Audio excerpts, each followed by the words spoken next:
These are BMW X5 fog lights that I got from retrofitsource.com in hopes of replacing my broken fog lights on my Subaru Impreza, which they are too big. This is an Impreza fog light, and if you put it in there, you'll see that the BMW assemblies are too big. So I figured I would tear one apart because I see a lot of people wondering how to tear these apart. But first we will find out what size they are, because I wish I knew that when I bought them. Alright, this one on the right we will look at in a second. The lens itself is 4 inches across, but the assembly is almost 6 inches wide from mounting tab to the other side of the mounting tab. It is about 5.5 inches deep, so you can see that in there.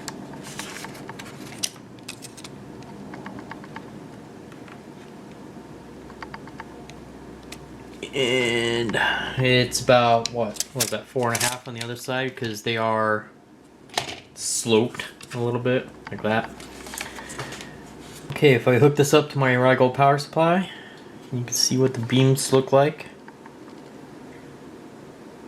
This is the right fog light. The bottom half goes off in one direction, and the top half goes off to the right. I don't know if this is right side up or not. This is the way I'm holding it. And in case you're wondering, the top electrode is negative, the bottom one is positive. You can verify that using a diode checker on a multimeter like I did. The power draw is about 8 watts per light. So obviously I only have one light on here. And you can see that they are BMW fog lights. Turn that off. Now, I couldn't figure out how to get these things open. Turns out they're glued shut.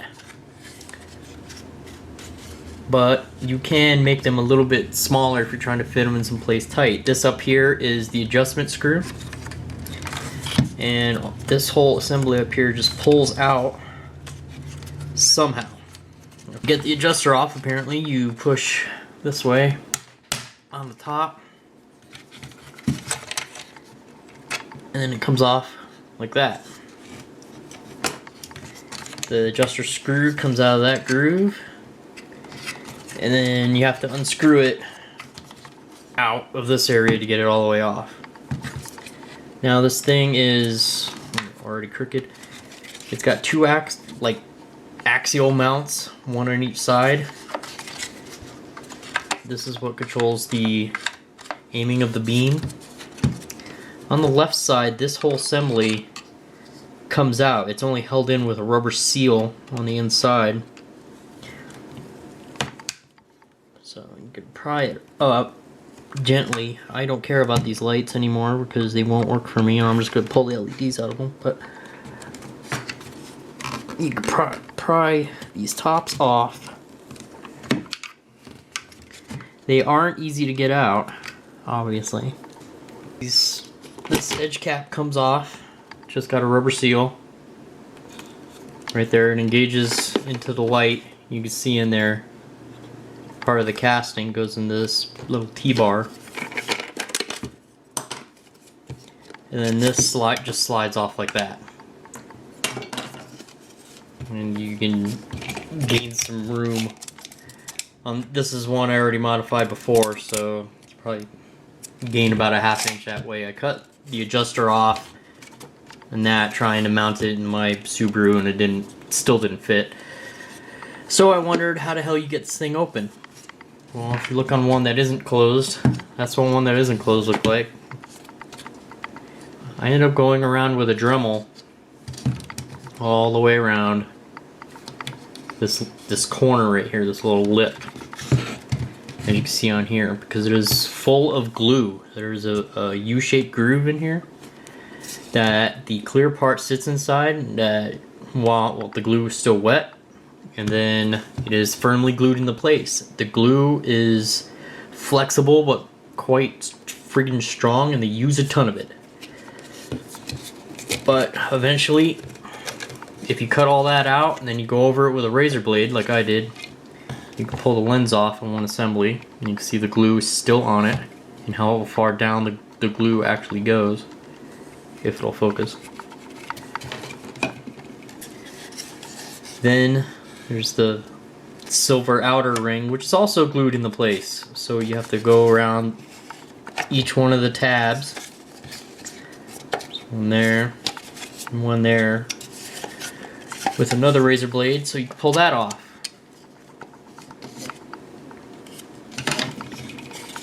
And now we can get to the actual light.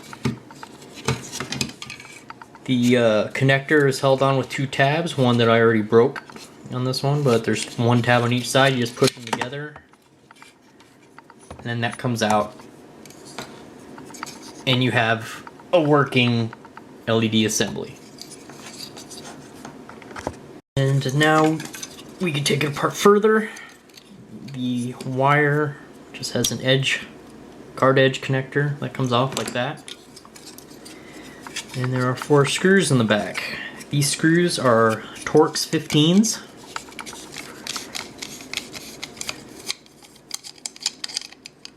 And they hold on the reflector.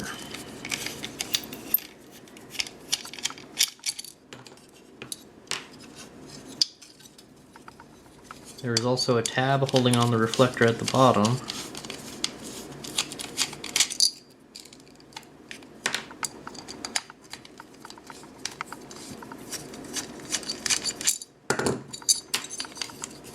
Okay, top reflector. The bottom reflector has this tab down here.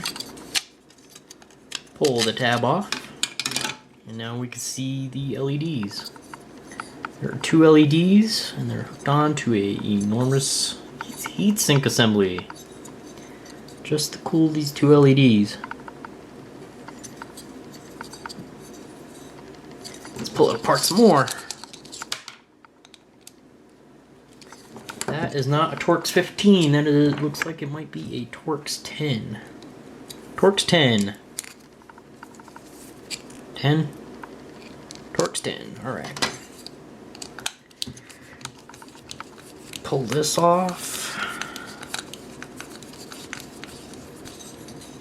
Be careful of the flat flex as connecting the heat-sinked board to the other board. It's a pretty interesting board. It's got a cut. Whoops! It's got a cut in the middle for the heatsink to come up. And I folded flat flex up out of the way. Let's see if I can get it out without destroying it.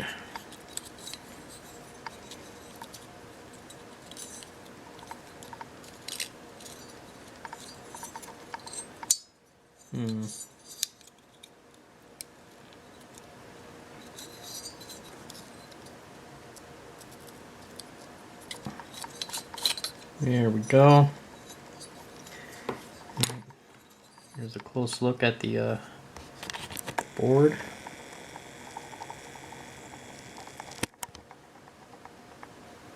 And the LED. And now let's look at the power supply board.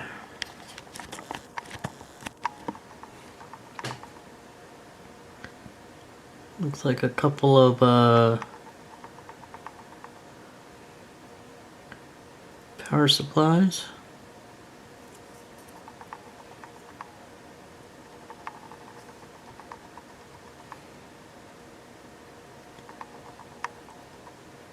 Some microchip branded part on there.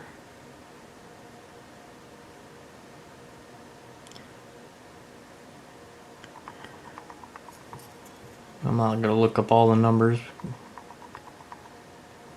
I just wanted to take it apart for my own amusement. But there, if you can see all the numbers, feel free to look them up.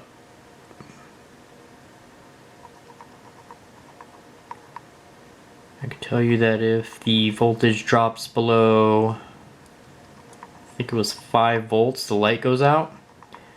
And if the current is limited to a low value, I forgot what it was, it will start to flash like a disco light, like a strobe light.